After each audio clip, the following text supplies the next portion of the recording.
ৰূপৈহাটৰ পফুৱালনিত পথ দুৰ্ঘটনাত মৃত্যুক কেন্দ্ৰ কৰি চেপা উত্তেজনা অব্যাহত।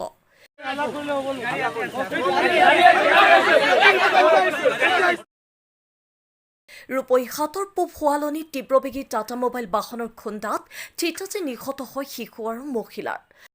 আমবাগান মাজুলীৰ পৰা ই ৰিক্সাৰে গৈ থকাৰ অৱস্থাত পফুৱালনিত টাটা মোবাইল বাহনে খুন্দিয়াই পলায়ন কৰে। আনহাতে দুৰ্ঘটনাত আহত হয় 6জনকৈ লোক।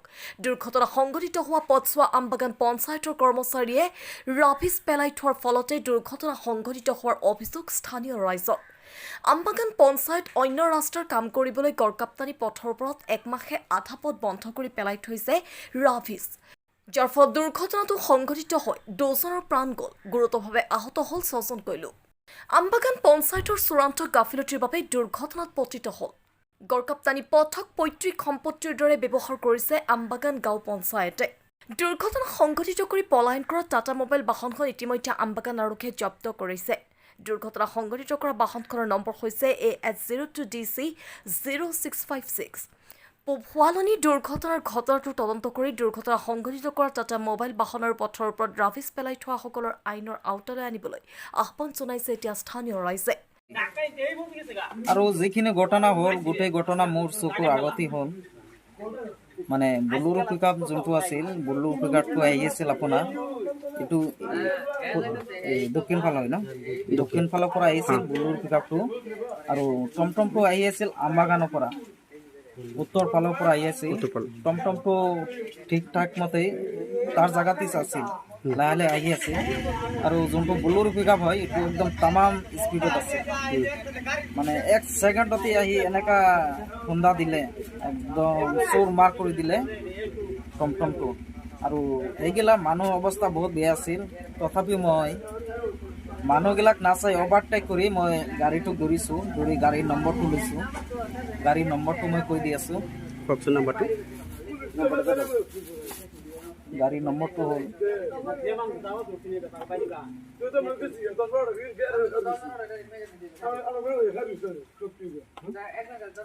গাড়ীৰ নম্বৰ হ'ল AS02DC0656। এইটো নম্বৰৰ গাড়ী আছে। তাৰপিছত এই গাড়ীৰ নম্বৰটো ফটো মাৰিবলৈ গৈছোঁ। তাৰপিছত ড্ৰাইভাৰটো মোক কৈ আছে যে মই গাড়ীৰ ফটোটো কিয় মাৰি আছোঁ।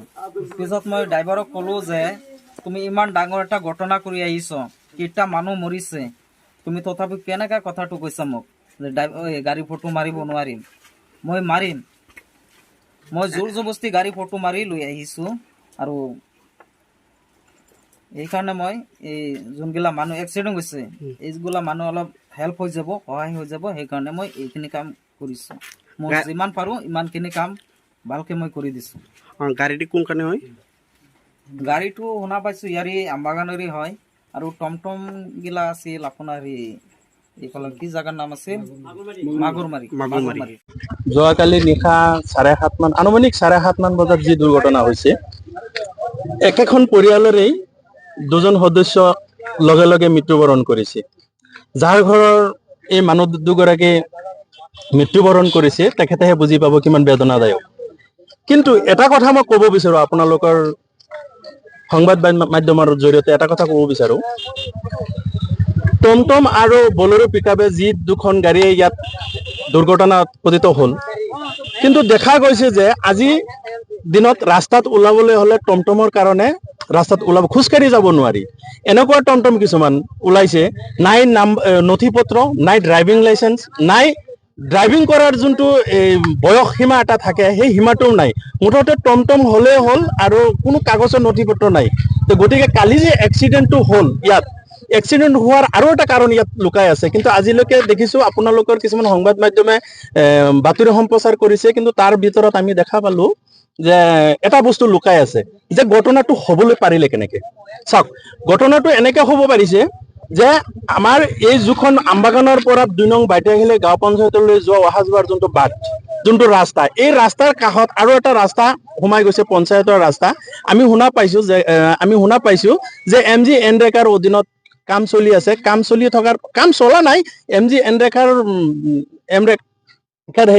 ৰাস্তাৰ বালি কিছুমান 1 ট্ৰাক মান বালি ৰাস্তাৰ কাষত এনেকে মানে পেলাই থৈছে। সেই ৰাবিছ ৰাস্তাৰ মাজত এনেকে পেলাইছে আজি এমাহ আনুমানিক এমাহ হৈছে এমাহত পেলাই থৈছে কিন্তু এটা ৰাস্তা যদি এই ৰাস্তাৰে যদি গাড়ী যায় তেনেহ'লে আৰু এটা ৰাস্তা ক্ৰছ কৰিব নোৱাৰে কিন্তু এই ঘটনাক লৈ পেলাই এই ঘটনাটোৰ আওতাত এই এক্সিডেণ্টৰ আওতাত আমি বিচাৰো যে AMG এনৰেগাৰ কোনোবাই কণ্ট্ৰেক্টৰ হৈ কৰি আছে হয়তো পঞ্চায়তৰ কোনোবাই প্ৰতিনিধিয়ে কৰি আছে কিন্তু কোনজন ব্যক্তিয়ে এই কামখিনি কৰি আছে তেখেতক এই এক্সিডেণ্টৰ আওতাত আনিব লাগে মানে আপুনি ক'ব বিচাৰিছে ৰাস্তাৰ মাজত তেওঁলোকে যে বালি পেলাই থৈছে যাৰ ফলত সংঘটিত হৈছে সিহঁতক আনিব লাগে কিয় যিহেতু এই বালি পেলোৱাৰ কাৰণে আজি এমাহ হৈছে যদি পেলাইছে এটা ইমান ভিৰ থকা ৰাস্তা সেই ৰাস্তাটো দি যদি গাড়ী ইমান অহা যোৱা কৰে সেই ৰাস্তাটোৰ ওপৰত যদি এক গাড়ী বালি পেলাই থৈ দিয়ে তে মানুহৰ অসুবিধা হ'বই আৰু যোৱাকালি নিশা যিটো যোৱাকালি যোনটো পথ দুৰ্ঘটনা হৈছে এই বালিখিনিৰ কাৰণেই এই পথ দুৰ্ঘটনাটো হৈছে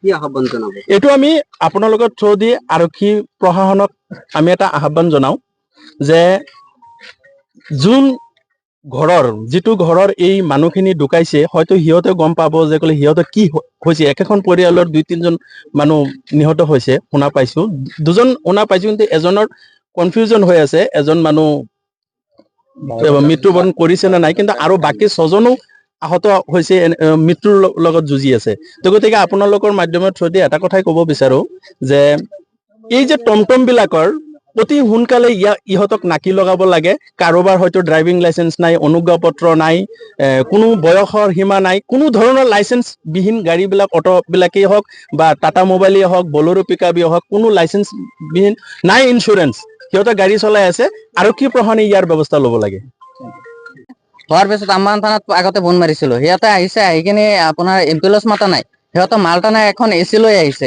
এচি খনত দি মানুহকেইটা লৈ গৈছে আৰু ড্ৰাইভাৰক ধৰিবলৈ লাগে আপোনাৰ বলেৰোখন ধৰিবলৈ লাগে পুলিচে একো কোনোবা দান্দাই দিয়া নাই সিহঁতে নিজে আগতে আপোনাৰ পুলিচৰ গাড়ীখন যোৱাৰ পিছত যদি এইটো মালটানা এচিটো তেনেহ'লে সোনকালে পাই যাব কিন্তু পুলিচৰ গাড়ীখন পিছফালে গৈছে আগতে মালটানা গাড়ীখন দিছে আৰু এটা মালটানা গাড়ীৰ ভিতৰত যদি 5টা বেমাৰী সোমাই দিছে আৰু ইয়াতে 2টা মানুহ মৰি গৈছে কিন্তু পুলিচে এইটো আমবাগান থানা পুলিচে ডাইৰেক্ট গাফিলতি কৰিছে সিহঁতে কোনো একশ্যনেই লোৱা নাই এটা এম্বুলেন্স মাতিবলৈ আনিবলৈ সিহঁতে নোৱাৰিলে তেনেহ'লে আপোনাৰ পুলিচটো দিছে চৰকাৰে পুলিচ দিছে আপোনালোকে এটাতো এম্বুলেন্স আনিবলৈ লাগিছিল কিন্তু এম্বুলেন্স আনা নাই সিহঁতে মালটানা গাড়ীৰে মানুহকেইটা লৈ গৈছে পুলিচে কোনোবা বেমাৰীক ধৰা নাই এটা ৰোগীক ধৰা নাই সিহঁতৰ যিকেইটা মৰি গৈছে হাত এটা ভাঙি গৈছে এইখিনি আমি চবকেইটা গোটাই দিলো কিন্তু সিহঁতে কোনো এইটো গুৰুত্বপূৰ্ণ দিয়া নাই আৰু পিকআপখন কি দুৰ্ঘটনা কৰি পলায়ন কৰিছিলে বলেৰো পিকআপখন দুৰ্ঘটনা কৰি পলাই গৈছে আৰু যিখন ড্ৰাইভাৰে চলাইছিল সিহঁতৰ মালিকৰ ঘৰত নাই গাড়ীখন সোমাই থৈ দিছে